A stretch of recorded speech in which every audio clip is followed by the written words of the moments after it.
painting trade, we do a lot more than just painting, actually. It's a lot of prepping, which includes sanding, taping off base. When it comes to actual painting, there's cutting in, which is brushwork, rolling, which is actually like applying the paint onto the wall.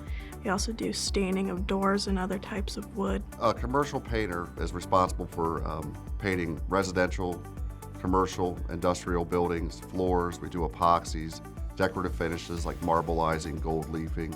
Our typical day is an 8-hour day. It's usually 7 to 3:30. Once you get to work, you need to have your whites on. You have to be prepared with the tools that you're required to carry with you on the job. Most of the time, when you come in, you're gonna start off with your prep. You're gonna be sanding frames, sanding walls. You're gonna be doing a lot of masking. You're gonna be thinking about what might get hit when you're spraying. And then you're going to do your first coat, which is usually applied by sprayer. And then you're gonna brush and roll the rest. Commercial painters work pretty much year-round. The industrial guys have a season, in the colder climates where they can only work when it's warm. So they work about 8 months a year. And during that 8 months, they get as many hours in as we do as commercial painters. As a brush painter, when we work during the summer, it's pretty intense. We used to work 7 days a week, and a lot of companies do. So you don't really get a lot of times to relax, a lot of times with the family, any vacation time. I've been in some of the cleanest places I've ever seen in my life while painting, and I've also been in the dirtiest places I've ever been. And as painters, we do have to wear more PPE because the nature, the paint itself, it smells, so you always got to wear a respirator. And then, just like any other trade, you got to wear your vest and your hard hats. To actually wear a respirator, you have to get medically fit for one. So you have to take a certification class to go through and actually see if you're able to wear a respirator. It can be difficult at times, but it's just something you get used to over time. So after you become a journeyman, there's quite a bit of certifications available for you, so you can make yourself more available and more desirable for the job site. Math is actually very beneficial in regards to painting. When you're going to look at a job, you see how many gallons of paint you need to do, X amount of area. Certain types of paints require multiple parts mixed together. So there's different types of ratios you'd have to learn. Our work is physically demanding. You're standing on your feet 8-10 hours a day. You're using, your whole body. When you're rolling, you're brushing, you're kneeling down, you're moving around, you're pushing things, scaffolds. The hardest tasks that I have found are usually two things. One is gonna be ceilings, the overhead work.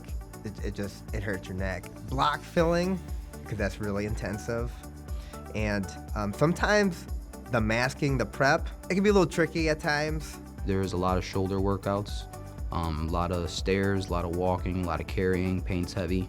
The apprenticeship process is 4 years, where you are assigned to a signatory contractor. We go to class 4 weeks out of the year, and for most of it, the first year was a lot of just like learning and practicing, and then obviously expectations increase as you move up in the years. Our apprentices are required to complete 160 hours a year in our school settings.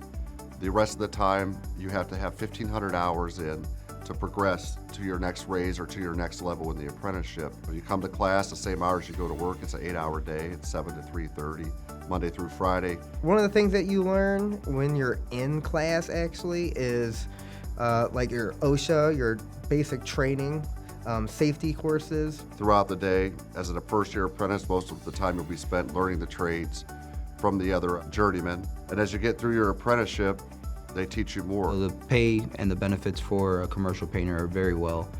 We have very good benefits that include dental, vision, health, and then also some other things like short-term disability. We have a death benefit fund.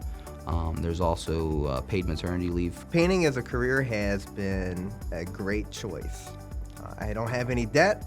I have great health care. I have a good pension, annuity. I have good wage. I've been able to pay for a new car. I'm able to pay for my apartment. In our trade, there's good camaraderie amongst all of us, the painters, the drywall finishers, the glazers. It's like a family. We work together for the better good of all of us. The best advice that I've been given in my early career is just be willing to learn, try to be a hard worker, and just apply yourself as much as possible.